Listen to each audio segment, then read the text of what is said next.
Retrouvez dans un instant une rencontre à la librairie Ombre Blanche, samedi 30 mai 2026, autour de la parution aux presses universitaires du Midi de l'ouvrage collectif Forjar México, en présence de 2 des contributrices et contributeurs, Marion Gautreau, maîtresse de conférences en histoire de l'Amérique latine et spécialiste du Mexique et de la Révolution mexicaine, et Emmanuelle Pérez-Tisserand, maîtresse de conférences en histoire américaine moderne et contemporaine, spécialiste de la frontière États-Unis-Mexique.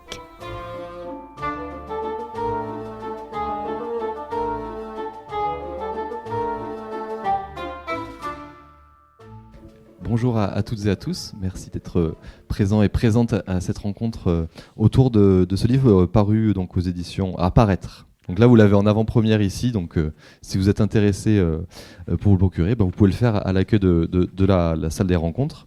Donc je vais le dire en espagnol, Forjar México, on est pas mal ou pas? Allez, donc Forjar México, aux éditions des presses universitaires Midi-Pyrénées. Du Midi, pardon, et qui a été écrit notamment par les contributrices avec nous qui ont dirigé l'ouvrage, donc Emmanuelle Pérez-Tisserand, historienne contemporaniste à l'université Toulouse-Jean Jaurès, spécialiste de la frontière américaine et mexicaine, et également Marion Gautreau, qui travaille plutôt sur l'histoire du Mexique et aussi un peu sur l'histoire de la photographie d'Amérique latine, on va dire ça comme ça, mais on aura l'occasion d'en discuter davantage dans cette rencontre. Et juste pour citer aussi Guillaume Gaudin, Romain Robinet, Sonia Rose et Modesta Suarez qui ont elles aussi contribué à cet ouvrage. Donc je vais laisser la parole maintenant à nos invités. Si vous avez des questions évidemment à la fin du dialogue, vous pourrez les poser. Et donc je passerai le micro. Voilà, merci beaucoup.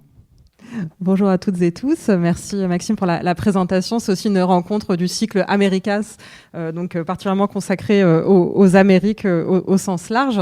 Effectivement, le livre qu'on va vous présenter aujourd'hui, on l'a co-dirigé à une équipe... une armée mexicaine de 5 personnes, 6 personnes, oui, je me compte pas moi dans ces cas-là, mais effectivement, qui est en fait donc un ouvrage collectif, non seulement par sa direction, donc collégiale, mais aussi par le nombre d'auteurs et d'autrices. Et en fait, c'est aussi la raison pour laquelle là, on n'est pas interrogé par quelqu'un, on est deux coordinatrices ici pour vous présenter en fait le travail essentiellement présenté dans ce livre par des collègues mexicanistes. Que nous avons travaillé comme comité éditorial scientifique du colloque dont est issu ce livre, à rassembler ensemble, leur donner une forme d'harmonie et à les relire tout simplement. Donc on a fait un travail beaucoup d'édition scientifique et de travail scientifique d'organisation du colloque, et l'écriture est celle de nos collègues. Et donc on va vous présenter leur travail ici, donc sur cet ouvrage qui s'appelle Forjar México, Tiempos Identificaciones Comunidades, siglo XVI-XXI, et qui donc, comme je l'ai dit tout à l'heure, est issu en fait d'un colloque qu'on a organisé ici à Toulouse. Donc les 6, on faisait partie du comité d'organisation, qui était un colloque organisé en 2021. Il a malheureusement dû avoir lieu en ligne, puisque c'était, si on s'en souvient bien, la période du Covid. Mais on a été néanmoins accueillis dans les locaux de la MUFRAMEX, donc la maison universitaire France-Mexique qui est ici à Toulouse. Nous, le comité d'organisation, et on a eu le soutien aussi de l'université, j'allais dire logistique, mais surtout numérique en fait, pour que le colloque se passe bien dans ces conditions. On apprenait à faire tout ça en ligne à l'époque, et donc on a organisé ce colloque en 2021 dans un temps de commémoration pour le Mexique, en particulier bicentenaire de la consommation de l'indépendance, centenaire de la Révolution, cycle centenaire de la Révolution, et aussi de date qui est liée à la conquête du Mexique. Et donc on a eu envie d'organiser ce colloque à Toulouse, parce qu'on a un certain nombre de mexicanistes, et vous le savez sans doute, à Toulouse, à l'université Toulouse-Jean Jaurès et au-delà, on a un groupe important de chercheurs qui travaillent sur l'Amérique latine et en particulier le Mexique, avec une histoire de cette spécialisation. Et donc on trouvait important que s'il y avait d'organiser un événement scientifique scientifique autour de ce bicentenaire, puisqu'on est dans un cycle de commémoration. Dans quelques semaines, on aura aussi les 250 ans de la déclaration d'indépendance des États-Unis, pour lequel il y aura des événements à la librairie aussi. Donc dans ce cycle de commémoration, d'organiser quelque chose à Toulouse de scientifique. Non pas uniquement, et c'est ce qu'on va vous présenter aujourd'hui, c'est-à-dire le résultat, le livre, c'est pas uniquement sur 1821 et sur le bicentenaire de l'indépendance, mais plus une réflexion qui imbrique les différentes échelles de temps, mais aussi de l'espace, sur qu'est-ce que c'est, comment c'est construite, qu'est-ce que c'est l'identité mexicaine. Et donc on a proposé, on a fait un appel pour ce colloque, et on a pu tenir ce colloque qui était interdisciplinaire. Donc on a fait le choix, même si c'était une logique à l'occasion de commémoration, de pas simplement convoquer des historiennes, des historiens, mais aussi d'autres disciplines qui paraissent importantes pour comprendre cette construction, cette formation de l'identité mexicaine à travers le temps. Je te passe le relais. Je vais peut-être présenter les coordinateurs pour que vous voyez aussi cette interdisciplinarité dans la conception, on va dire, du colloque et ensuite la coordination de l'ouvrage.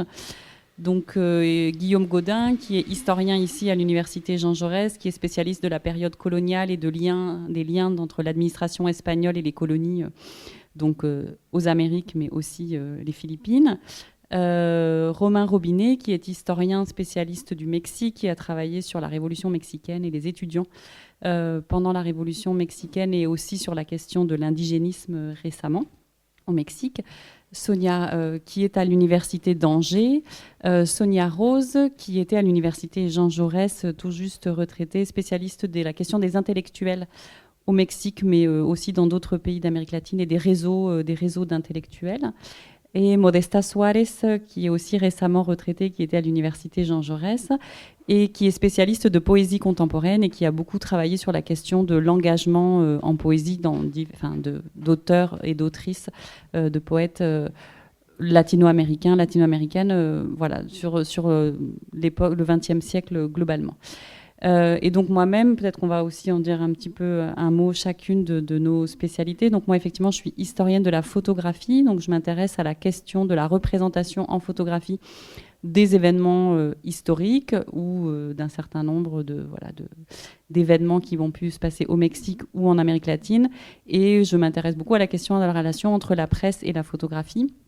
Et au cours de cette présentation, on va vous parler de contributions qui ont aussi travaillé sur à partir de représentations iconographiques, pas photographiques, et qui questionnent cet objet Mexique qu'on a voulu mettre en avant avec ce colloque, puis avec cet ouvrage. Donc je te laisse peut-être, Emmanuel, te présenter, toi aussi. Oui, donc comme l'a évoqué à l'instant Maxime, donc moi je suis historienne et je travaille plutôt comme 19e, donc travaille sur l'histoire du 19e siècle et sur les dernières conquêtes espagnoles en Amérique du Nord, et donc tout ce qui constitue aujourd'hui le sud-ouest des États-Unis, mais qui, jusqu'en 1848, faisait partie du Mexique. Et donc, c'est vrai que moi, mon regard sur la construction du Mexique, elle vient de zones qui aujourd'hui n'en font plus partie. Et donc, jusqu'à aujourd'hui aussi, cette mémoire, quelle est cette mémoire, comment elle est portée par les populations hispanophones aujourd'hui. Et en particulier, j'ai travaillé sur comment est-ce que, en Californie en particulier, je m'intéresse aussi un petit peu au Texas, au Nouveau-Mexique, mais surtout en Californie, comment est-ce que le fait d'être une colonisation très récente au moment où le Mexique prend son indépendance en 1821, la Californie, les établissements californiens, ils sont fondés toute fin du XVIIIe siècle. Donc, par exemple, San Francisco est fondé le 29 juin 1776, donc à quelques jours de l'indépendance des États-Unis. La première fondation, c'est 1769. Et donc, on est dans une zone de frontière qui vient juste d'être colonisée au moment où il y a des missions d'évangélisation, etc., au moment où le Mexique prend son indépendance. Et donc il y a une variation de manière de vivre l'indépendance du Mexique dans les différentes provinces.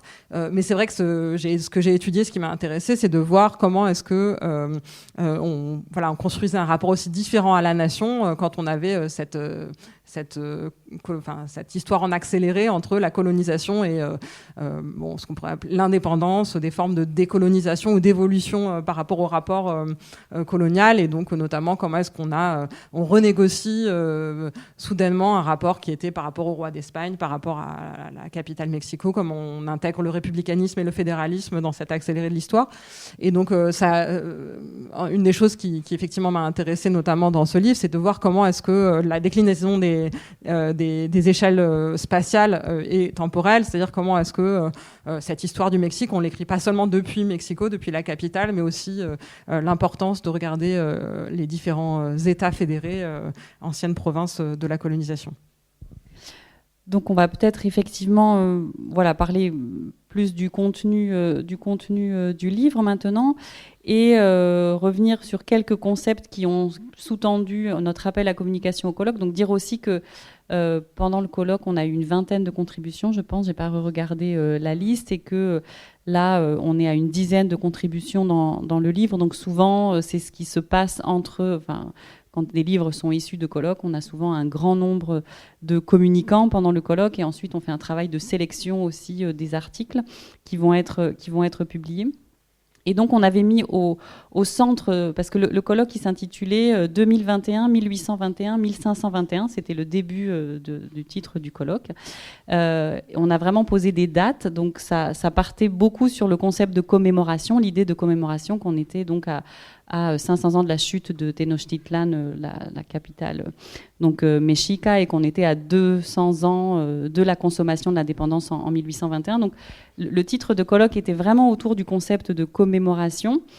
Mais après, dans cet appel à communication, et c'est ce qui a donné lieu au texte que vous pourrez lire dans ce livre, on a beaucoup ouvert, et notamment ouvert à ce que les commémorations faisait naître, on va dire, comme réflexion, et en particulier des réflexions qui sont tout à fait contemporaines de cette décennie 2020 et même décennie 2010, qui sont toutes les questions du colonialisme et des questions de la colonialité ou de la décolonialité. Et on voulait interroger aussi la continuité entre les périodes modernes et contemporaines, et ce concept de rupture qui est souvent avancé quand on fait des commémorations, comme si des dates comme la chute de Tenochtitlan ou comme la consommation de l'indépendance constituaient de véritables ruptures dans l'histoire d'un pays, dans ce cas-là le Mexique, alors qu'en fait, il y a beaucoup d'historiens et d'historiennes, et non seulement pour le Mexique, mais nous on s'intéresse à ce pays-là, qui montrent par des études de cas, peut-être décentrées, que ces ruptures sont beaucoup moins claires, beaucoup plus longues quand elles ont lieu, et qu'une date en fait ne signifie pas forcément un basculement très important. Donc ça, c'était aussi une des choses qu'on avait envie de questionner, et on a demandé donc aux contributeurs de travailler sur ces notions de continuité et de rupture. Et en même temps, la commémoration, c'est aussi quelque chose qui fait appel à l'histoire, bien évidemment, puisqu'on parle d'événements historiques, de dates qui sont très précises, qui correspondent très souvent à des événements politiques, ce qui est le cas là, dans les dates de 1521 et 1821, donc qui font appel à l'histoire politique, mais les commémorations, comme l'étymologie aussi du mot l'indique, ça fait aussi beaucoup appel à la mémoire, à la question de comment est-ce qu'on s'approprie une date, et comment est-ce qu'on s'approprie le fait de fêter ou de parler de cette date, et depuis où est-ce qu'on se situe pour parler de ces dates-là. C'est-à-dire, il y a les commémorations officielles, il y a les commémorations plus personnelles, il y a des commémorations dans d'autres types de communautés, de groupes, de collectivités, que ce soit des villages, que ce soit des associations, que ce soit des personnages publics, mais qui ne sont pas forcément partie du gouvernement. Donc, il y a l'idée aussi, on a proposé aussi dans cet appel à communication de ne pas questionner uniquement les commémorations officielles, et de voir comment est-ce que ces dates pouvaient s'inscrire dans une élaboration de la mémoire de la chute de Tenochtitlan, dans une élaboration donc de la mémoire de la colonie, en fait, et du fait pour les Mexicains d'avoir été colonisés, et dans une mémoire de ce passage entre la colonie à la République avec l'indépendance, et comment est-ce que d'autres acteurs du Mexique, en regard des commémorations officielles aussi, s'emparaient de cette mémoire au moment de ces dates clés qui étaient donc toutes en 21. Aussi pour dire que Donc c'est un livre interdisciplinaire que donc je crois qu'on a 11 autrices et auteurs qui donc viennent de l'histoire de l'art, de la géographie, de l'anthropologie, études visuelles, enfin c'est un peu comme l'histoire de l'art, mais et géographie, je suis pas sûre de l'avoir mentionné, et qui sont aussi à la fois des chercheurs qui travaillent en France et qui sont pour beaucoup français, mais aussi bien sûr des collègues mexicains et même je crois qu'on a au moins un auteur qui travaille aux États-Unis. Donc l'idée c'était à la fois de mettre en valeur le dynamisme de la recherche qui se fait sur le Mexique en France et en particulier avec un focus à Toulouse, mais aussi montrer, faire regarder, montrer, mettre en valeur et mettre en relation ce qui se fait ailleurs sur de réflexion là-dessus. Et d'ailleurs, l'appel a été circulé aussi à l'international. Et aussi des chercheurs qui ont écrit à différents moments de leur carrière, c'est-à-dire à la fois des très jeunes chercheurs, doctorantes ou post-doc qui contribuaient dans cet ouvrage, ou des chercheurs plus chevronnés, plus avancés dans leur carrière, ce qui permettait aussi un dialogue intergénérationnel qui, en fait, pour ces questions de commémoration, parfois décommémoration, réflexion sur l'identité, sont aussi importantes parce que qui ont connu des formations sur l'histoire du Mexique à différents moments de l'histoire, qui travaillent dans des collectifs aussi différents, et donc ça reflète cette diversité-là. Et donc, pour un peu donner les axes de réflexion, enfin on en a déjà un petit peu parlé, beaucoup de réflexions sur les temporalités et l'imbrication des temporalités, c'est-à-dire avec une référence à la fois à ce qu'on peut appeler les régimes d'historicité, ça c'est l'historien François Hartog ou Christophe Charles sur les discordances des temps, c'est-à-dire comment est-ce que non seulement le temps passe, mais aussi quelle perception du temps et qu'est-ce qu'on pioche dans le temps passé, ou au contraire si on n'y pioche pas, on a un certain nombre de contributions qui étudient un peu le rapport au temps et le rapport au passé des sociétés étudiées. Donc il y a cette imbrication un petit peu des temporalités. On a aussi un axe assez important sur la question des conflits, de la conflictualité, et à la fois dans les mémoires, mais aussi des conflits politiques qui ont été un trait important de l'histoire du Mexique, et donc d'essayer de réfléchir là-dessus. Notamment, ça nous est venu aussi des propositions de contribution, et donc j'en ai déjà parlé des échelles spatiales et temporelles. Voilà, un peu sur les éléments généraux peut-être de l'ouvrage. On peut peut-être maintenant en venir à... je ne sais pas si tu voulais rajouter... Oui, je voulais rajouter quelque chose qui nous a un peu étonnés au moment du colloque, en fait, c'est qu'on s'attendait à plus sans doute de contributions liées à la question des conflits et des dates, justement, vraiment sur l'indépendance ou sur la chute de Tenochtitlan, donc la conquête menée par Hernán Cortés. Et on a eu finalement beaucoup de contributions qui...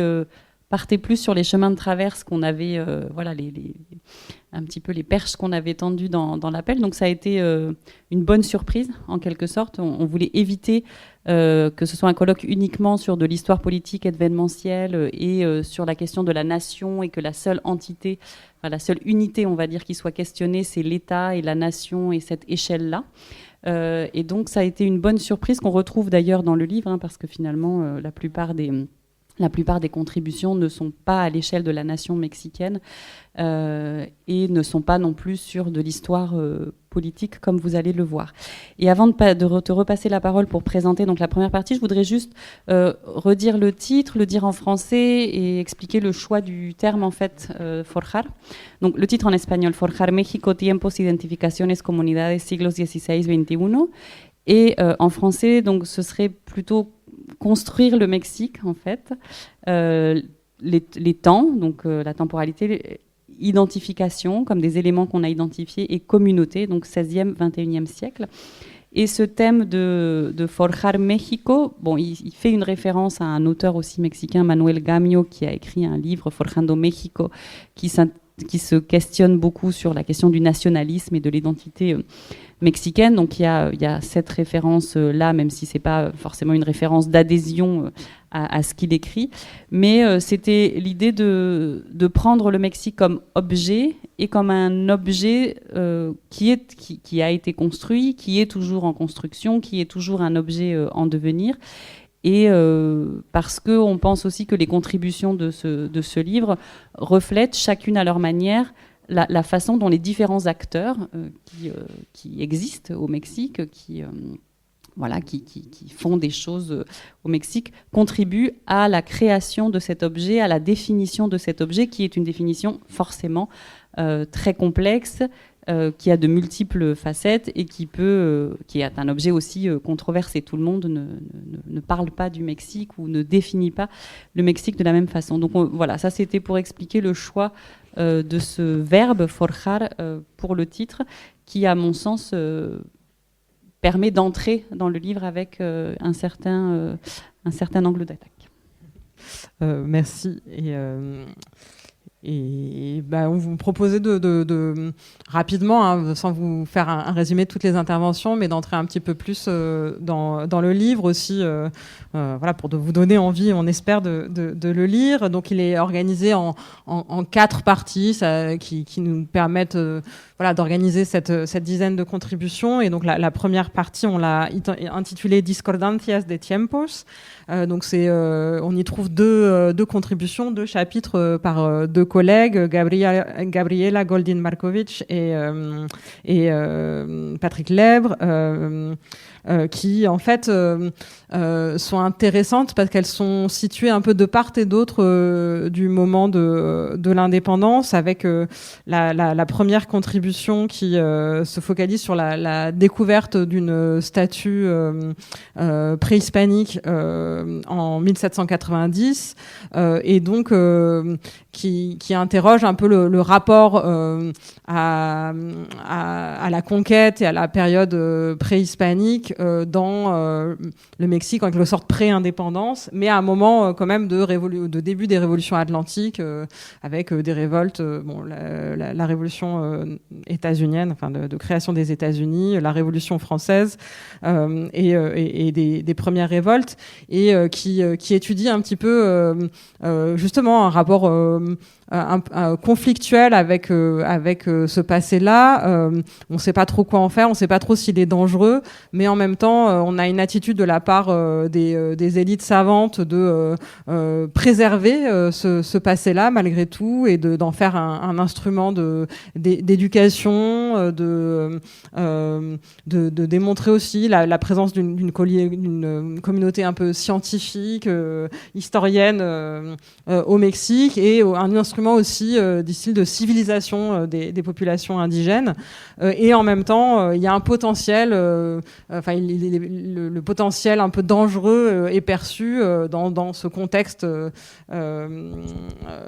révolutionnaire de ce que pourrait produire cette présence d'artefacts préhispaniques. Donc ça montre à la fois donc cette question autour de la statue, mais aussi du coup comment est-ce qu'on fait évoluer la célébration de la conquête. Et évidemment, ça a des échos avec le temps qu'on peut vivre aujourd'hui, en tout cas depuis les années 2020 qu'on a évoqué, c'est-à-dire de remise en cause de la célébration des héros et de la conquête comme un moment héroïque, bien évidemment.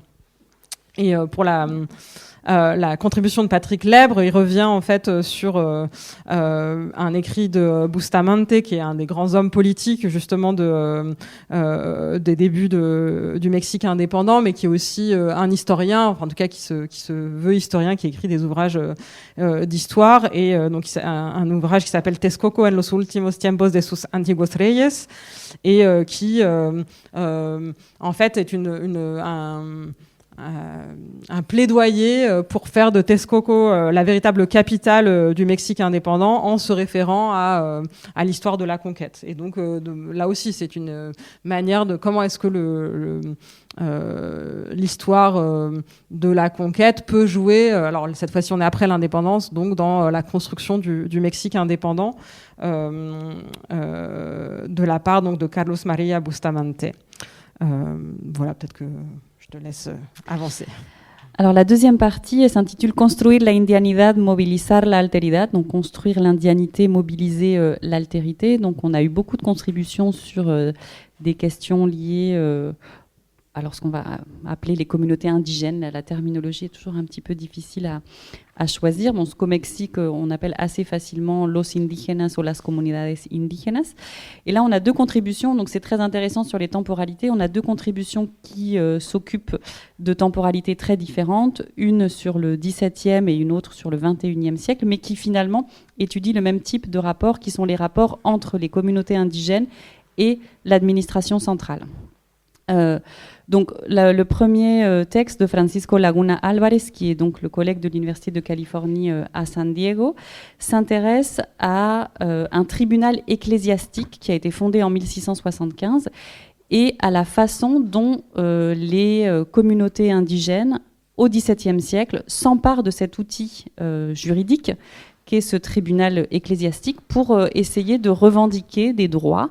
Et donc, comment est-ce que ces communautés utilisent un outil qui est un outil impérial, donc un tribunal, pour remonter des plaintes, pour réclamer des droits, notamment des droits sur leur terre, ou dénoncer des maltraitances physiques, corporelles. Et donc, Francisco Laguna Álvarez s'intéresse à la façon dont, en période coloniale, des instruments impériaux, enfin des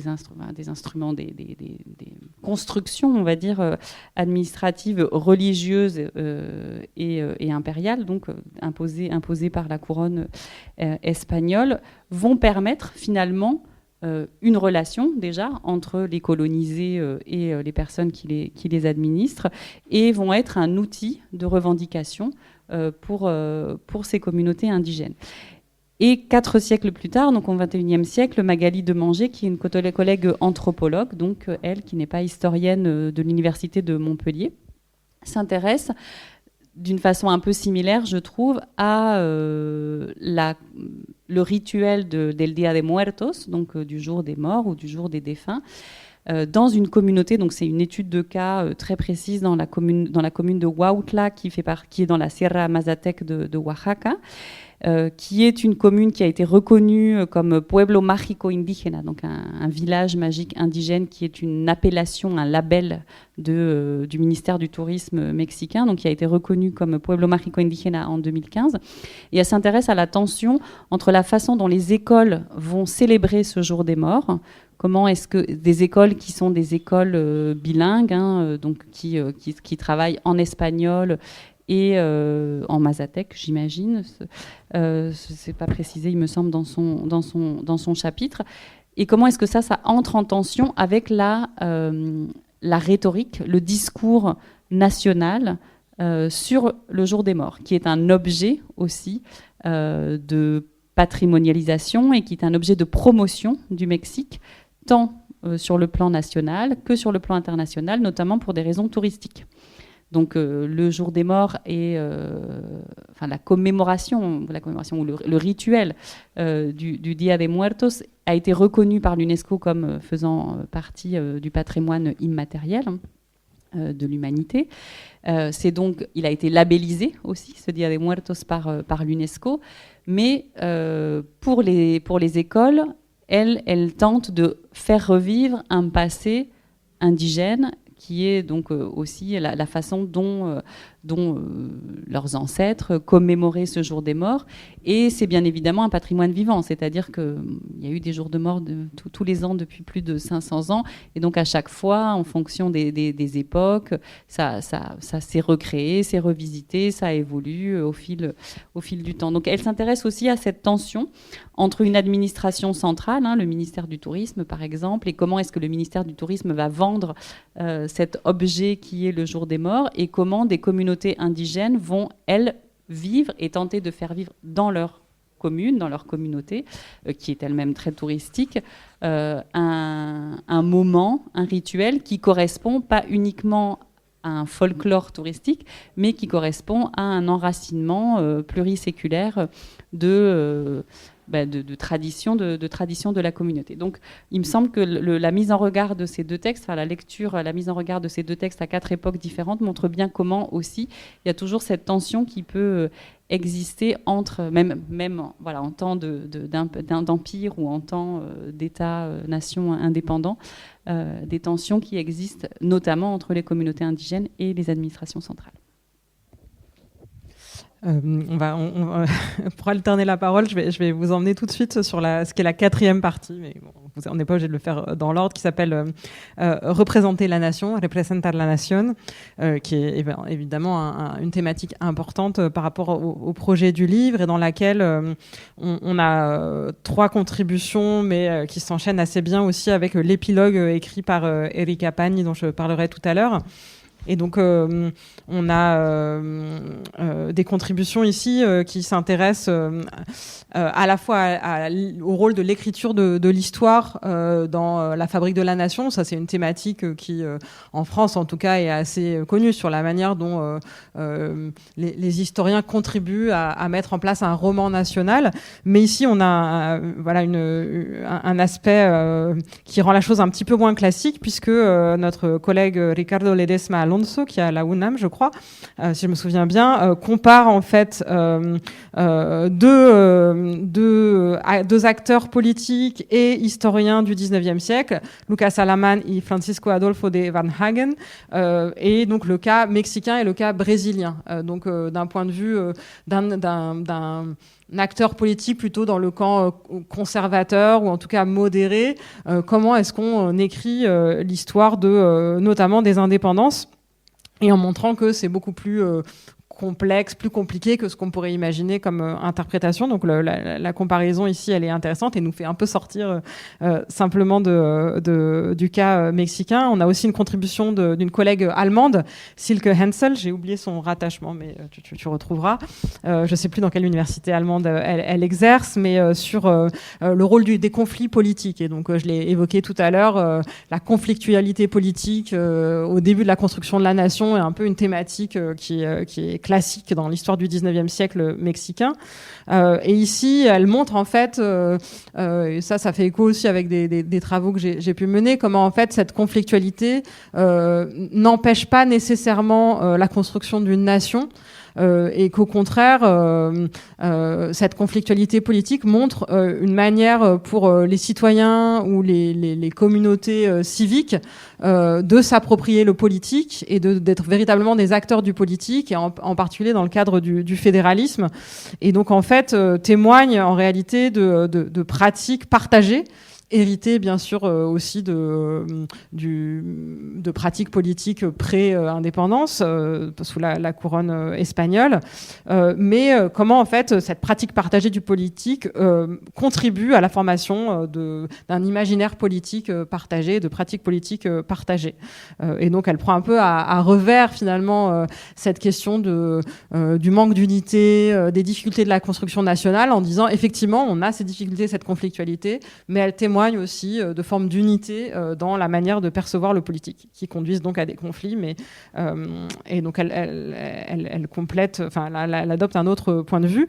Et la dernière contribution de cette partie par Élodie Vaudry est très différente, et elle s'interroge sur la notion du primitivo, donc du caractère du primitif comme catégorie de l'histoire de l'art au début du XXe siècle, dans la construction, enfin dans la la perspective mexicaine et comment cette catégorie du primitif s'exprime notamment dans des publications d'art, en fait, d'exposition de l'art. Et donc, on l'a pas dit, mais on a aussi eu quelques illustrations en couleur dans cet ouvrage.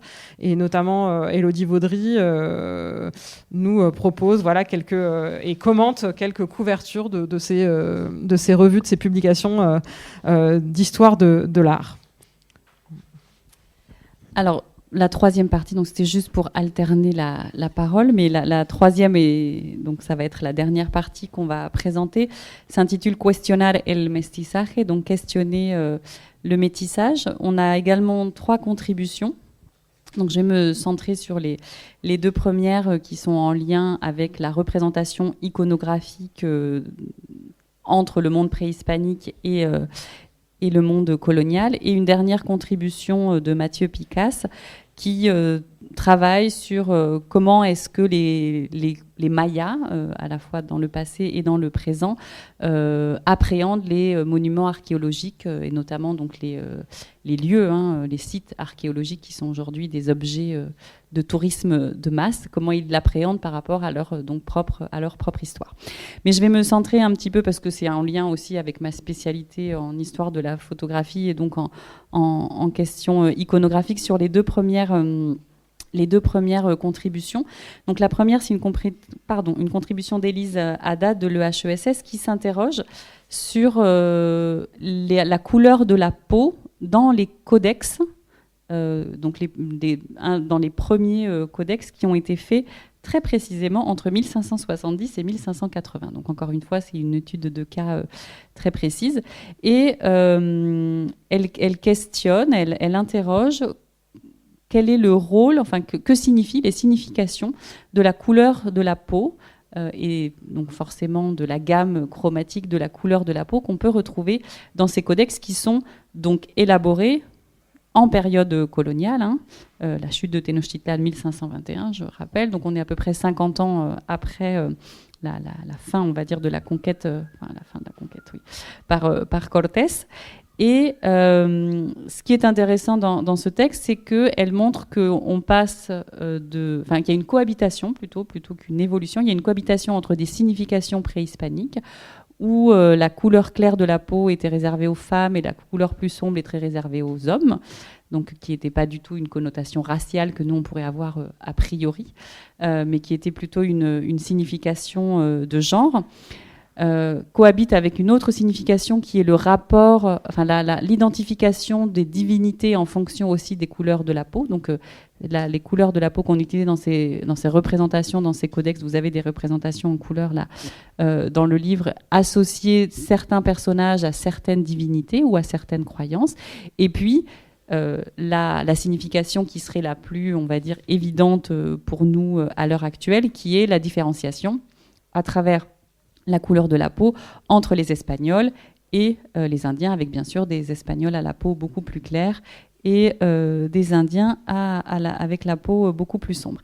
Et donc, elle montre comment ces codes traditionnels, ces codes de représentation préhispanique vont perdurer et vont s'adapter et vont aussi être utilisés par les personnes qui élaborent les codex comme des stratégies aussi sociopolitiques, des stratégies de positionnement. Donc, c'est-à-dire en fonction de la façon, soit les commanditaires de ces codex, soit les artisans qui vraiment réalisent les codex, veulent se positionner dans cette échelle sociale de l'Empire, en fait, qui va être une société très hiérarchisée, et notamment hiérarchisée par la race et par tout ce métissage qui est très codifié. Et elle fait appel aussi, Élise Haddad, dans son article, et elle rappelle qu'on en est aux prémices, en quelque sorte, donc au XVIe siècle, de ce qui ensuite va être un mouvement pictural très fort, qui va se développer de façon très forte, notamment au Mexique, mais pas uniquement, qui est la pintura de castas, la peinture de caste. Et au XVIIIe siècle, on va avoir une vraie catégorisation raciale, où il y a une vingtaine de catégorisations raciales en fonction du métissage, qui explique une sorte de hiérarchisation. Voilà, depuis les Espagnols entre eux, on va dire, jusqu'aux Indiens entre eux, en passant aussi par le métissage avec les esclaves noirs ou les descendants d'esclaves noirs. Et donc, elle relie son questionnement de cette représentation picturale dans les codex à la façon dont cette société va se structurer par la race et va aussi se représenter et s'auto-représenter dans cette peinture au XVIIIe siècle. Donc la Pintura de Casas, dont vous pouvez retrouver une collection notamment à Madrid, à la Casa de las Américas, qui est assez intéressante pour avoir justement une représentation iconographique d'un concept qu'on peut avoir en tête. Mais c'est très parlant quand on voit ces tableaux et cette représentation et cette classification. C'est très parlant de voir comme quoi cette hiérarchisation était tout à fait assimilée, assumée et même exhibée par les différents acteurs, on va dire, de l'Empire.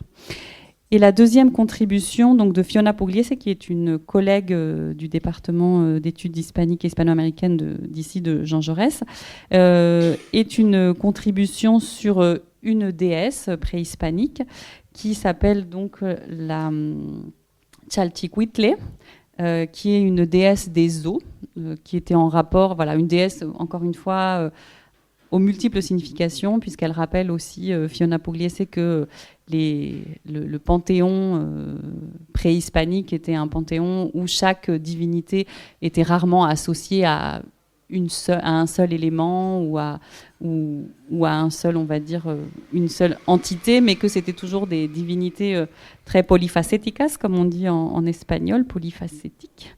Elle était vraiment, enfin, c'était une divinité qui était en rapport avec l'eau, mais ça pouvait être les eaux tranquilles ou les eaux tumultueuses. Enfin voilà, elle avait beaucoup d'utilité, on va dire, dans les croyances préhispaniques. Et sous son texte, cherche à montrer, encore une fois, cette hybridité et comment la colonie va faire évoluer ce type à la fois de croyance et ce type de représentation vers un syncrétisme, en fait, et là, dans ce cas-là, un syncrétisme iconographique, puisque la Chalchicuitle va se transformer peu à peu à l'époque coloniale dans le motif de la sirène. C'est une divinité qui est conçue comme une divinité mi-femme, mi-animale à l'époque préhispanique, et quand les Espagnols vont arriver, ils vont beaucoup travailler, alors là c'est un exemple, la Chalchicuitle, mais ils vont beaucoup travailler à identifier les différentes divinités préhispaniques à des motifs ou à des saints ou à des vierges ou qui rentrent dans la religion catholique pour essayer d'établir une correspondance et pour aussi favoriser, on va dire, l'adhésion très forcée, hein, mais pour favoriser l'adhésion des indigènes à une religion qui leur impose, en fait. Et donc pour faciliter une identification. Et donc l'exemple qu'elle prend là de la Chalchicuitle, c'est comment est-ce que les Espagnols vont peu à peu transformer cette divinité pour en faire la sirène, qui est un motif donc, qui était connu des Espagnols et connu des Européens, et voilà, qui est en fait aussi cette évolution, un reflet de l'altérité. Donc, alors comment on prend en compte à son compte, hein, et pour des intérêts bien personnels et évangélisateurs, mais comment est-ce que les Espagnols vont reprendre à leur compte des divinités et à travers donc, la représentation iconographique vont aussi transformer ces divinités pour les amener vers des motifs beaucoup plus européens. Merci. Je vais finir par la conclusion donc, par notre collègue Erika Pani du Colegio de México, qui donc c'est un épilogue conclusion. Et en fait qui fait assez bonne transition malgré tout avec ce que tu viens de dire sur la question du métissage, parce que une des références qu'on n'a pas évoquées par rapport à notre titre Forjar México, c'est que il y a une autre œuvre, un autre texte, Forjando México, qui a été écrit il y a à peu près une centaine d'années par Manuel Gamio, et qui parlait justement de ce projet nationaliste de fusion des races races en fait autour du Mexique, et c'était un moment aussi de célébration du métissage et de ce qu'on appelait la raza, etc. Et donc elle revient dans son épilogue à la fois sur les différentes commémorations, et notamment comment là on est au moment du bicentenaire, mais elle revient aussi sur les commémorations du centenaire, et la manière dont finalement le Mexique révolutionnaire, qu'est-ce qu'il faisait de la question de l'indépendance, avec un moment au début du XXe siècle de valorisation aussi de l'art populaire, des festivités populaires, etc., qui pouvaient contraster à ce qui avait été fait notamment pendant le Porfiria. Donc il y avait une opposition des mémoires entre donc le Porfiria, ce régime qui est de Porfirio Díaz, qui avait été je ne trouve pas mon mot, mais renversé, merci. par la Révolution, et elle revient aussi comme historienne qui a été témoin des commémorations de 2021 sur ce qu'il en est aujourd'hui, et cette réflexion sur où en est le Mexique, et l'héritage révolutionnaire également en clôture d'ouvrage, et revient aussi sur un peu les contributions qu'on vient d'évoquer. Voilà. Je pense qu'on peut s'arrêter. Oui, je pense qu'en tout cas, voilà, on vous a donné un aperçu un petit peu de ce qu'il y avait dans l'ouvrage. Vous l'aurez compris, c'est pas du tout un manuel d'histoire du Mexique. C'est pas du tout une monographie sur l'indépendance. C'est une réflexion à plusieurs voix, un peu et multidisciplinaire sur la fabrique de l'identité mexicaine à partir de cas, bien souvent, mais qui abordent des thématiques très importantes pour l'histoire du Mexique. Alors, c'est pas un dictionnaire non plus. Par exemple, on vient de parler de... Je vais pas y arriver. Chalchicuitle. Par exemple, il n'y a pas de contribution sur la Vierge de Guadalupe, par exemple. Donc, c'est pas un dictionnaire encyclopédique ou un dictionnaire amoureux du Mexique, mais voilà, c'est un peu une démonstration de ce que savent faire les historiennes et les historiens aujourd'hui pour réfléchir sur ces différents aspects de l'histoire du Mexique, aussi depuis cette place située de la France, d'une coordination largement à Toulouse. Et donc, on peut essayer de répondre à vos questions, mais voilà, que ça ne soit pas un interrogatoire intégral sur l'histoire du Mexique, ça ne correspondra pas. Oui, et puis après, on n'est pas les autrices des chapitres qui sont là. Enfin, on a écrit à plusieurs mains l'introduction, mais voilà, les textes sont les textes des auteurs et des autrices, contributeurs, contributrices. Donc, nous, on ne pourra pas répondre non plus précisément sur leurs recherches et comment est-ce qu'ils ont effectué leurs recherches. On vous invite à lire leurs textes. Donc, peut-être des questions plus générales sur l'ouvrage ou la question des commémorations. Voilà, on répondra dans la mesure du possible. Exactement. Si vous avez des questions, bien sûr. Merci. Bonjour. Bonjour. C'est une question, mais aussi c'est un peu pour...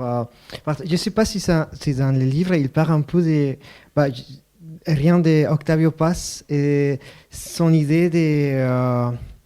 il a le livre El laberinto de la Soledad, oui, qu'il parle que la nation mexicaine, c'est un peu comme une espèce de...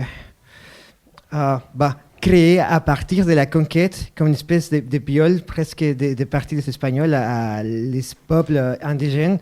Et il s'appelle la nation mexicaine comme une espèce de traumatisé. Et à cause de ça, les Mexicains, on a pas mal de problèmes parmi les autres. Et donc, personne a posé un peu la question. Parce qu'au Mexique, c'est une idée très, très répandue, presque institutionnalisée. Exactement, ça c'est le mot que je cherchais. Oui. Et je le trouve très problématique. Mais je ne sais pas s'ils ont dit quelque chose à partir de ça. Alors, dans mon souvenir, il n'y a pas de texte en lien avec le labyrinthe de la solitude d'Octavio Paz.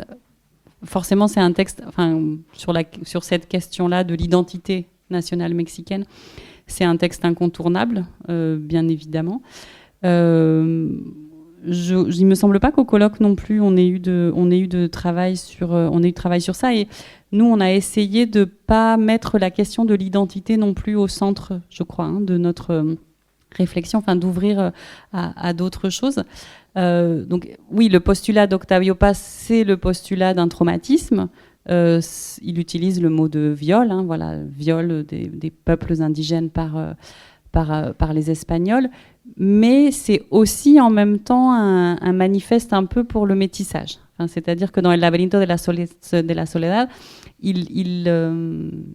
il met en avant les apports pas les apports de la conquête, mais les apports du métissage, ou la richesse du métissage, et en quoi, en fait, cette rencontre entre deux cultures, on va dire, ou deux civilisations, que sont les civilisations préhispaniques et les civilisations européennes, vont créer le Mexique contemporain et les Mexicaines et les Mexicains contemporains, et en quoi c'est une richesse aussi pour le Mexique. Donc c'est vrai que c'est un texte, en temps de décolonialité.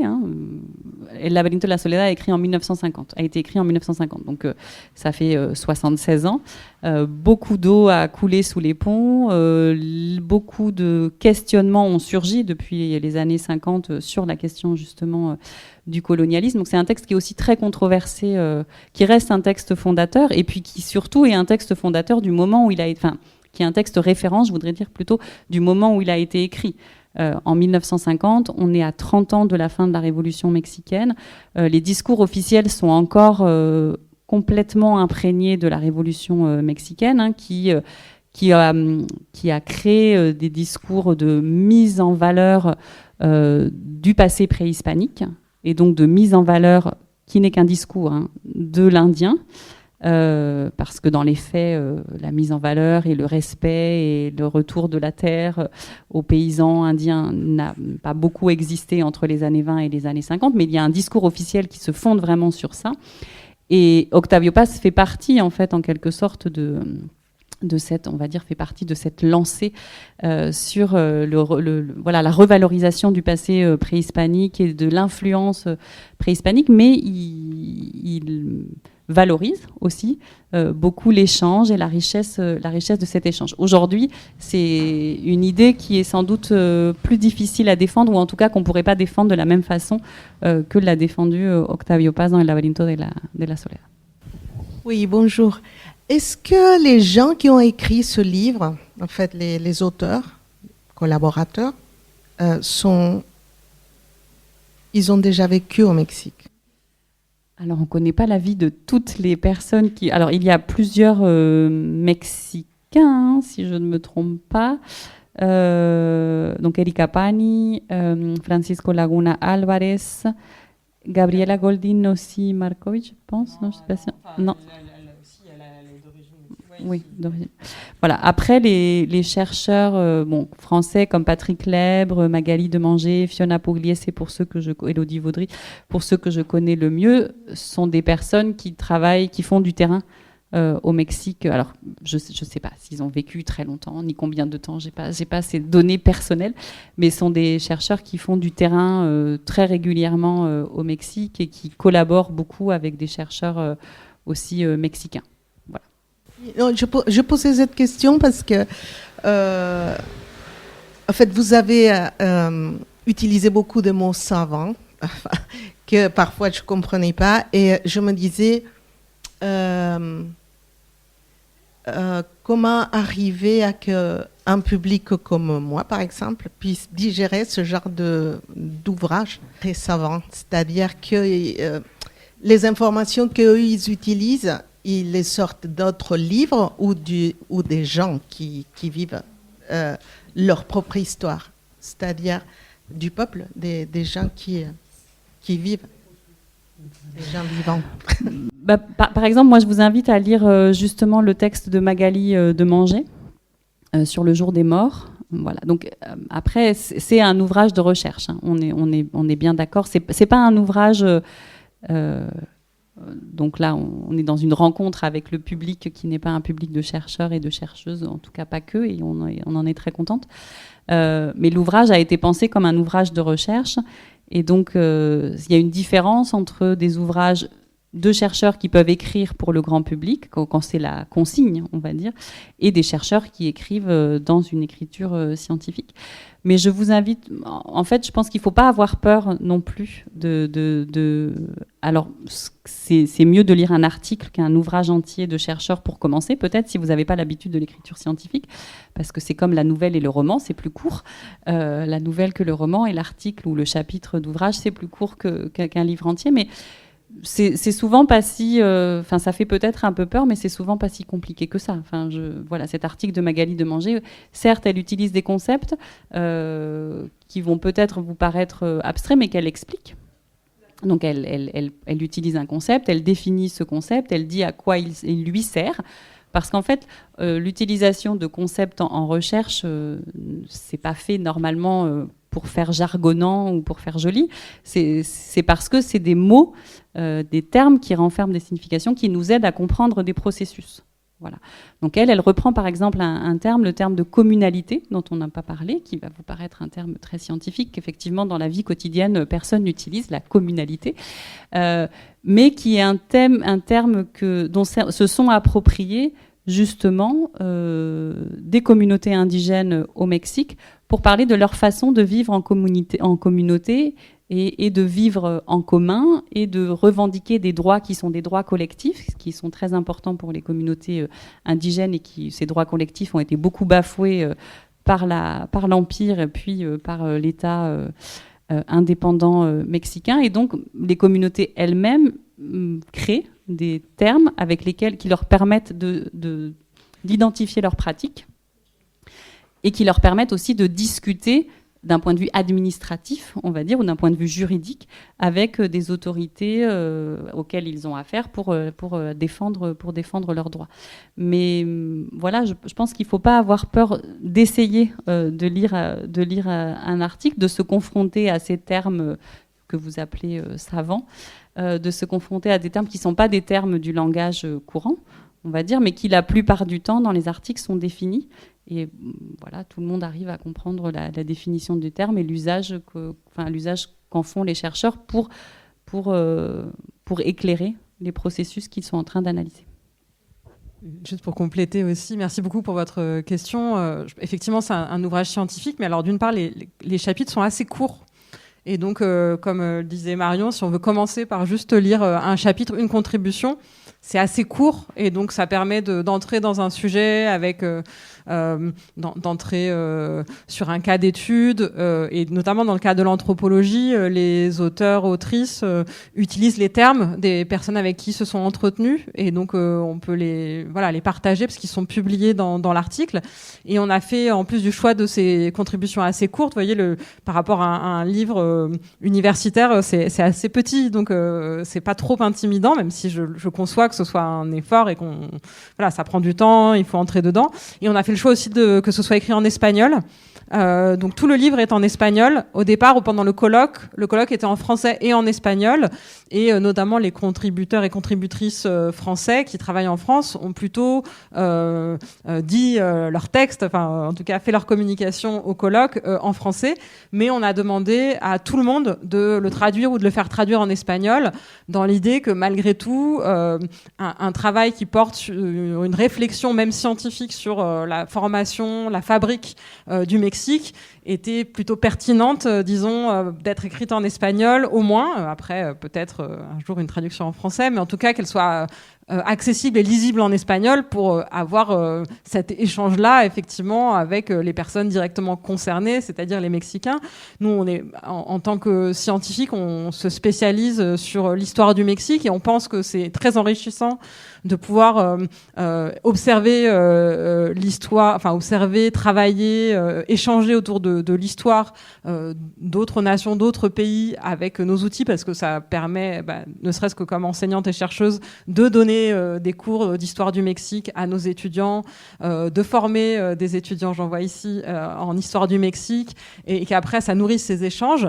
Mais c'est vrai que c'est indispensable et c'est aussi pour ça que même à partir d'un ouvrage scientifique, de faire des rencontres d'un public en dehors de l'université, en librairie ou dans d'autres occasions est très important pour nous. C'est-à-dire que nous, notre expertise, notre connaissance, disons, voilà, notre temps de travail, c'est du temps passé à lire et à comprendre ces phénomènes-là. Mais c'est très important que cette connaissance-là, elle reste pas dans les livres et qu'elle reste pas dans les universités, mais qu'elle nous permette de mieux comprendre le monde dans lequel on vit et de mieux se comprendre. Et donc, voilà, c'est un outil, c'est un point de départ, c'est quelque chose qui va servir aux chercheurs, mais qui est un outil aussi d'échange, de transmission et pour avoir ces discussions-là. Donc merci beaucoup pour votre question.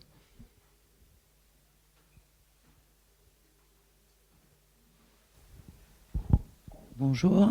Moi, je reviens du Mexique. J'ai habité 5 ans et ma voisine aussi. Et je découvre Toulouse parce que je n'avais jamais habité à Toulouse. Donc je suis arrivée en juillet dernier. Et je ne savais pas qu'il y avait une histoire particulière entre Toulouse et le Mexique, ou en tout cas qu'il y a quelque chose qui existe depuis un moment. Donc ça m'intéresserait de savoir, historiquement, qu'est-ce qui a fait que cette ville, plutôt qu'une autre, est-ce que c'est parce qu'il y a beaucoup de Mexicains? Je ne sais pas. Est-ce que c'est parce qu'il y a à l'université un pôle spécifique sur l'Amérique latine et spécifiquement sur le Mexique? Voilà. Ça m'intéresserait de savoir. Merci. Alors, je ne dirais pas que c'est un lien spécifique avec le Mexique, mais je dirais que Toulouse a un lien spécifique avec l'Amérique latine, globalement, et Toulouse a un lien spécifique avec l'espagnol, avec la langue espagnole et avec le monde hispano-américain. Toulouse a été la capitale en exil des républicains espagnols, la capitale des républicains espagnols en exil plutôt. Après donc la fin de la guerre civile et la victoire du franquisme en 1939, le gouvernement républicain espagnol en exil s'est installé à Toulouse. Et Toulouse a accueilli des milliers, je pense qu'on peut dire, j'ai pas les chiffres en tête, de républicains espagnols qui ont fui l'Espagne en 1939 ou en 1938, ou dans la décennie postérieure à la fin de la guerre civile. Donc Toulouse est une ville très espagnole au départ, depuis un siècle, très hispanique. Et je pense que cette familiarité avec la langue espagnole, elle a aussi favorisé l'arrivée de latino-américains qui se sont installés à Toulouse, puisque c'était une ville dans laquelle on parlait facilement espagnol. Ensuite, à l'université Jean Jaurès, qui s'appelait l'université du Mirail, il y a eu, alors je ne connais pas l'histoire du début, du pourquoi, mais il y a toujours eu un pôle de recherche sur l'Amérique latine très important, avec des chercheurs et des chercheuses très significatifs sur l'Amérique latine. C'est un pôle qu'on s'évertue à continuer à faire vivre à travers notamment l'IPEAT, l'Institut pluridisciplinaire d'études sur les Amériques, qui organise ces rencontres avec la librairie Ombre Blanche. Nous, depuis le département, moi je suis au département d'études hispaniques et hispano-américaines, Emmanuel, et au département d'histoire, et on est un grand nombre de chercheurs sur l'Amérique latine. Et sur le Mexique, on est, je pense, une bonne presque quinzaine, je dirais, à l'université, dans les différentes, entre géographes, anthropologues, sociologues, historiens et ce qu'on appelle, et que je n'aime pas du tout, civilisationnistes, c'est-à-dire nous qui sommes dans des départements d'espagnol mais qui travaillons sur des questions d'histoire d'Amérique latine. On est en tout cas plus d'une dizaine à travailler sur le Mexique, presque exclusivement, que nos terrains de recherche et nos objets de recherche sont liés au Mexique, ce qui fait beaucoup pour une seule université en sciences humaines et sociales, en arts, lettres et langues. Voilà. Ensuite, alors après, à Toulouse, et si vous venez d'arriver, je vous en informe, il y a 2 festivals en lien avec le cinéma, espagnol et latino-américain. Voilà, Cine España et Cine Latino. Et je pense que ce n'est pas un hasard non plus si ces festivals se sont créés à Toulouse, de par cette proximité avec l'Espagne et puis avec l'Amérique latine. Oui, il y a aussi de la coopération universitaire de longue date. Il y a une chaire qui, malheureusement, à cause de très grosses difficultés budgétaires à l'université, ne pourra pas exister l'an prochain. Mais donc, la chaire de l'Amérique latine, c'est une chaire tournante, c'est-à-dire qui permet d'inviter des collègues qui travaillent sur le Mexique, qui travaillaient sur le Mexique. Ça, c'était la première version de la chaire, et maintenant sur l'Amérique latine en général. Donc, on l'appelle la CHAL, c'est la chaire Amérique latine, et c'est qui nous permet en fait de faire venir un mois des collègues qui travaillent sur l'histoire de l'Amérique latine et le Mexique, ou même pas seulement l'histoire, en fait, c'est d'autres disciplines. Et historiquement, en fait, au tout départ, c'était une chaire qui était ciblée sur le Mexique. Et donc on a une forme de lien assez ancien maintenant à l'université, non seulement ce pôle de chercheurs qui sont titulaires et qui travaillent à l'université sur le Mexique, mais aussi cette histoire de relations, de coopération universitaire avec des étudiants aussi qui par donc cette institution l'IPEAT, donc Institut pluridisciplinaire d'études sur les Amériques à Toulouse, qui en fait forme des étudiants au niveau du master, donc après la licence, et qui a des échanges pour envoyer ces étudiants aussi en Amérique latine et au Mexique. Donc on a effectivement un historique qui est lié à cette histoire aussi du lien avec la langue espagnole et des itinéraires de l'exil aussi, qui s'est pas contenté seulement de la France, mais un certain nombre d'exilés, notamment des enfants, sont allés au Mexique, et donc qui met Toulouse effectivement sur la carte. C'est pas le seul endroit, mais disons que dans les grandes universités qui travaillent sur l'histoire de l'Amérique latine, on a en gros Paris et Toulouse, quoi. Il y a l'IHEAL à Paris et l'IPEAT à Toulouse qui... En fait, l'IPEAT est une fédération, un institut qui regroupe, comme le disait Marion, toutes ces personnes qui travaillent sur l'Amérique latine dans les différents départements de l'université. Oui, peut-être pour finir sur la partie universitaire, on l'a cité au début, et donc je pense que c'est pas un hasard si la maison universitaire franco-mexicaine, donc la MUFRAMEX, ou la MUFRAMEX, qui est un organisme de coopération scientifique au niveau de la coopération diplomatique, en fait, entre le ministère des Affaires étrangères français et le ministère de l'Éducation nationale mexicain, la SEP, la Secretaría de Educación Pública. C'est un institut qui est national, en fait, donc qui travaille qui travaille à l'échelle, on va dire, nationale, mais il a été décidé par ces deux tutelles ministérielles mexicaines et françaises qu'il soit implanté à Toulouse. Et je pense que c'est en lien aussi, encore une fois, avec cette histoire universitaire liée à l'Amérique latine et en particulier au Mexique à Toulouse. Et je voulais citer aussi la revue Caravel, qui est une revue là aussi scientifique, mais qui porte sur l'Amérique latine et qui est publiée à Toulouse avec son comité éditorial international et national, mais qui siège à Toulouse. Oui, bonjour. Excusez-moi, par rapport à que vous disiez que vous travaillez avec la Secretaría de Educación Pública, quel autre organisme il y a pour s'approcher à Mexique? Parce que, par exemple, il y a des universités qui ne dépendent pas de la Secretaría de Educación Pública, qui sont autonomes, comme la Université nationale autonome de Mexique, où chaque État, par exemple, il y a des universitaires qui sont dépendants de chaque État. Donc, si ce n'est pas la Secretaría de Educación Pública, où est-ce qu'on peut, par exemple, s'approcher s'il y a une personne intéressée pour faire des recherches ou des connexions avec l'Université de Toulouse ou de Jean Jaurès? Alors, je ne sais pas si je comprends bien la question. Ce que j'ai dit, c'est que la maison universitaire franco-mexicaine, la MUFRAMEX, a une double tutelle, le ministère des Affaires étrangères en France et la Secretaría de Educación Pública. Oui. Mais la MUFRAMEX, c'est un institut qui n'a rien à voir. C'est un institut, enfin, ça veut dire c'est une institution diplomatique de coopération entre les deux pays, de coopération au niveau scientifique entre les deux pays. Ça n'a rien à voir avec notre université, qui est l'université Jean Jaurès, qui, elle, en France, dépend du ministère de la Recherche. Voilà. D'accord. Oui. Donc, en France, les universités sont régies, on va dire, par le ministère de la Recherche. Voilà. Ensuite, au Mexique, il y a effectivement ces universidades autónomas, voilà, donc de toute façon, pour se rapprocher des universités, que ce soit en France ou que ce soit en Mexique, il faut se rapprocher directement des universitaires, en France des laboratoires de recherche, ou au Mexique des départements, des facultés, voilà, des différentes facultés, sans passer par les ministères, j'ai envie de dire. Enfin, nous, quand on fait de la recherche, on passe rarement par les ministères. Et peut-être, je ne sais pas si ça répond aussi à votre question. Donc, on a, au niveau de l'université de Jean Jaurès, on a un service des relations internationales qui organise notre coopération avec les universités. Donc, on a des accords qui sont au niveau de la licence, au niveau du master, au niveau du doctorat ou juste au niveau des chercheurs des enseignants-chercheurs avec certaines universités. Alors, on ne peut pas d'accord. avoir des accords avec D'accord. toutes les universités parce que ce serait beaucoup de travail et ce serait pas nécessaire. Mais voilà, en fonction, souvent ça vient quand même de nous les enseignants-chercheurs et des collaborations qu'on peut avoir et de l'histoire de collaboration. Mais s'il y a un intérêt, on entretient des relations avec l'UNAM, le Colegio de México ou d'autres, on va essayer de mettre en place un accord de coopération et on le fait. Et en tout cas, c'est difficile souvent de faire des nouveaux accords parce que, voilà, comme je disais, c'est du travail pour les entretenir.